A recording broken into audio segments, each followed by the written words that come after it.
Guys, let me tell you something about China.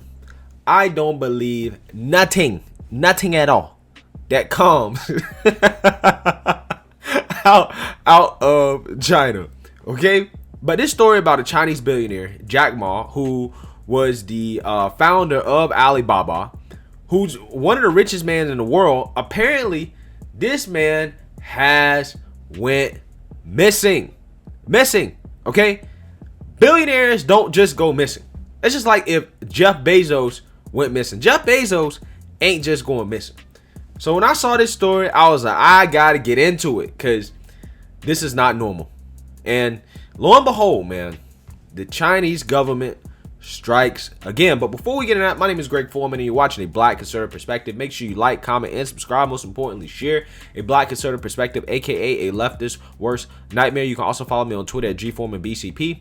Let's get it. All right, guys. So we have Time Magazine here. Haven't used a story from Time yet, so this will be interesting. Where is Alibaba founder Jack Ma? What the saga of one of the world's richest men reveal about China under Xi Jinping. I'm telling you, man, billionaires just don't go missing. The response was as swift as it was resolute. On October 24th, Jack Ma, the man behind China's e-commerce behemoth Alibaba, gave a speech in Shanghai at the Bud Summit, a gathering billed as a, quote, an open, pragmatic, and internationally influential financial high-end communication platform. In such a setting, 56-year-old Ma probably felt entitled to share a few insights from a career that has seen him take Alibaba from a company of less than 20 people, started in his flat in the coastal city of Hangzhou in 1999, to a tech giant that poured in $71.985 billion in revenue in fiscal year ending March 31st, 2020. Again, this guy is big time in China. I'm pretty sure y'all know that, but just giving the backstory. According to an English transcript published by the Hong Kong's Apple Daily newspaper, Ma, who is personally worth $48.2 billion, hedged his speech carefully. Sounds like what I do every day to avoid getting smacked down by Big Brother YouTube. But he described himself as a, quote, a somewhat retired man sharing the non-professional views of a non-professional, and conceded that his ideas might be, quote, immature, inaccurate, and even laughable. Politely, he threw in a couple of quotes from China's strongman, President Xi Jinping. But as he began inviting the audience, described by Reuters as, quote, the great and the good of China's financial, regulatory, and political establishment, to consider the need for reform of the country's financial system, he crossed the line. He started to speak out about Daddy China.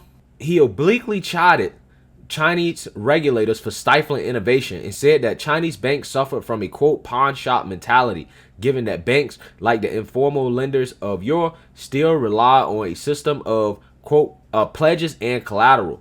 This wasn't all bad, Ma granted. Quote, in the old days, he pointed out, a pawn shop was an advanced idea. Had it not been for the innovations such as pledges and collateral, there would be no financial institution today, and the Chinese economy would not have developed over the past 40 years to such a point. But the listening cadres were infuriated. On November 2nd, Ma was summoned by Chinese authorities for questioning. The next day, the $37 billion IPO of Alibaba's fintech arm, Ant Financial, touted as a record-breaking offering, was nixed by China's securities watchdog despite it earlier having received a green light. Wow. So he was summoned for questioning by the Chinese communist authorities. The CCP said, bring your butt over here, boy. We heard that you was talking mad trash about us, okay? China took a play from Beijing Biden and said, get your words straight, Jack. Don't be talking about us like that. Don't be saying this, don't be saying that, criticizing our system. Don't say nothing about us, nothing. Don't talk about us, okay? And then they straight up capped the fintech arm of Alibaba, which again was doing an initial public offering of $37 billion, okay? That's not a small amount, right? So some IPOs are like 100 million, right, to a billion or something like that. But this is 37 billion. This ain't no small fry IPO. This is a big deal.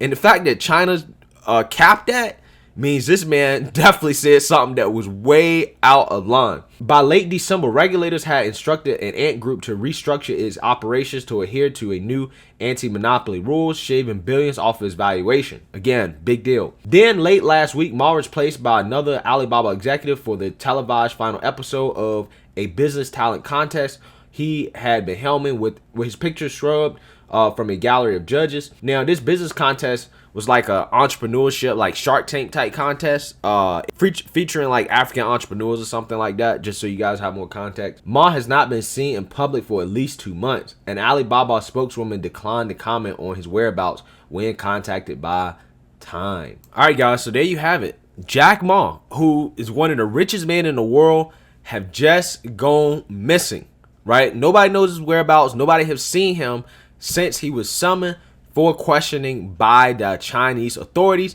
after he made some remarks that they did not like about their financial system, right? And this story right here, guys, is incredible in my opinion, in the sense that I don't even feel like he said anything too crazy. He was just offering some constructive criticism about how to make the country better, right? How to grow the country. I mean, this guy's an entrepreneur. He built up one of the largest companies in the world, billion-dollar corporation, multi-billion-dollar corporation. And you think that his insights and his constructive criticism would be valuable to the government. However, again, apparently in China, it's all about China first. It doesn't matter who you are, even if you're a billionaire. Doesn't care how much money you have. If you do not fall in line, if you don't say what they want you to say, if you criticize them too much, and I guess especially as a billionaire, because you actually have a voice, you will be taken care of expeditiously. Right? So I don't know, man. This man could be in some re-education camp. He could be, I don't know, locked up. I mean, who knows? I mean, it might be something even worse. I ain't gonna make no claims. I don't know. I'm just saying. You know, I don't know what goes on there in China in terms of how they punish people. But like I said, billionaires don't just disappear, right? The government made him disappear. And guys, this story also makes me appreciate the freedoms that we have here in America, right? The freedom that I have to sit here and to criticize the government all day and to, you know, speak my mind, and the Constitution that grants us our liberties and our rights. This is the type of stuff and these are the type of stories that make you really appreciate it. And that's why I'm covering it more than anything. Because again, guys, you can see even in China, even if you're a billionaire, you are still not more important than the government. The government can still shut you down and make you disappear, and you don't even have to commit a crime. Doesn't matter how much money you have. You are not above the government. So, I mean, this type of stuff, man, you know, it really is a reminder of how privileged we are as Americans, everybody, compared to a lot of people around the globe in terms of the rights and freedoms that we have. Now, this is why we're fighting so hard against Democrats, because they seem to want to be headed down the road of China, right? They seem to admire China. They want to emulate China. They celebrate China. Oh, my God. China shut down everything. Now they shut down. Now they're out celebrating, having fun, out in the streets, just falling for the Chinese propaganda.